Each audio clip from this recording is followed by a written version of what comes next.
जय भीम. तर आज आपल्या इथं एक चांगले वक्ते उपस्थित आहे अनिल जाधव सर, जे साहित्यिक आहेत. आणि आजचा जो आपला संविधान गॅलरी आहे, संविधान गॅलरी आणि सोबत आपण आज जे विषय मांडलेला आहे मुक्त चर्चा, त्या मुक्त चर्चेमधला जो विषय आहे भारतीय प्रजासत्ताक दिन, लोकशाही आणि भारतीय राज्यघटना, याबद्दल त्यांनी आपलं मत मांडावं.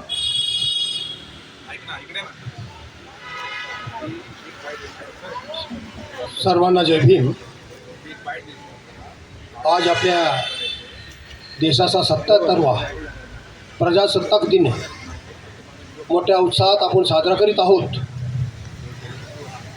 बाबासाहेब आंबेडकरांनी आपल्याला जी संविधान आणि घटना दिलेली आहे त्यानुसार आपण आपलं जीवन व्यतीत करीत आहोत.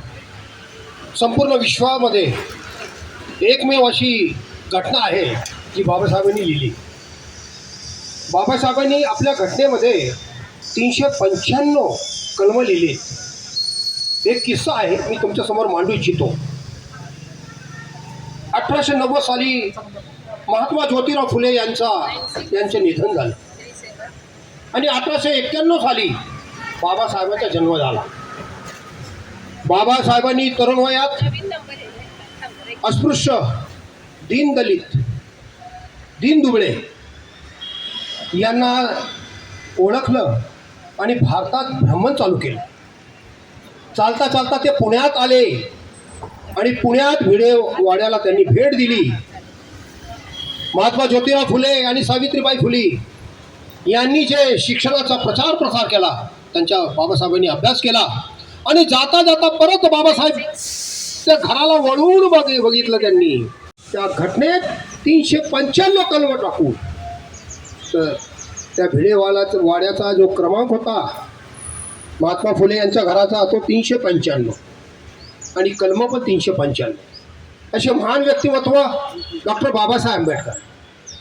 त्यांनी आपलं जीवन संपूर्ण जाती धर्मासाठी व्यतीत केलेलं आहे.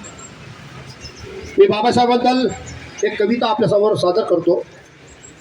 आनंद होईल साऱ्या जगाला, आनंद होईल साऱ्या जगाला, वंदन महामानवाला. आनंद होईल साऱ्या जगाला, वंदन महामानवाला, ही गर्जना जय भीम भिडे गगनाला. गुरु कबीर महात्मा फुले, गुरु कबीर महात्मा फुले सकल जनांचे जीवन फुलले. भले भले ते समोर नवले, भले भले ते समोर नमले, सरका येईल कुणाला, ही गर्जना जय भीम भिडे गगनाला. देशाला घटना केली बहाल, देशाला घटना केली बहाल, बाबांनी आमच्या सोचिले हाल. देशाला घटना केली बहाल, बाबांनी आमच्या सोचिले हाल. समता ममता नांदू लागली, दीक्षा दिली जनाला, ही गर्जना जय भीम भिडे गगनाला. दिन रात झटले गरिबांसाठी, दिन रात झटले गरिबांसाठी, बाबा लढले हक्कासाठी. प्रबुद्ध भारत करण्यासाठी लाविले प्राण पराला, ही गर्जना जय भीम भिडे गगनाला, ही गर्जना जय भीम भिडे गगनाला, ही गर्जना जय भीम भिडे गगनाला. बाबासाहेबांना आपण वंदन करू, कारण बाबा साहब नहीं होते तो हम कहाँ होते. बाबा साहब कहते हैं कि अस्तित्व की लड़ाई में कोई नौते नहीं दी जाते, जिसका जमीर जिंदा है वो खुद चले आ जाते. जमीर जिंदा है, हम भी यहाँ से गुजर रहे थे भाई, बाबा साहब ने बुला लिया हमको, इनके वंशज हैं हम, क्यों आगे बढ़े हम. बाबा साहब नहीं होते तो हम नहीं होते. तर दिल्ली दूरदर्शनवरून राष्ट्रीय एकात्मतावर माझी एक कविता सादर झालेली आहे. हमें भारतवासी हिंदुस्तान हमारा है, हमें भारतवासी हिंदुस्तान हमारा है, और हरदम ये आजाद रहेगा ये विश्वास हमारा है. आसमान में जब भी तिरंगा शान से ही लहराएगा, आसमान में जब भी तिरंगा शान से ही लहराएगा, सुख शांति बलिदान एकता का संदेश दिलाएगा.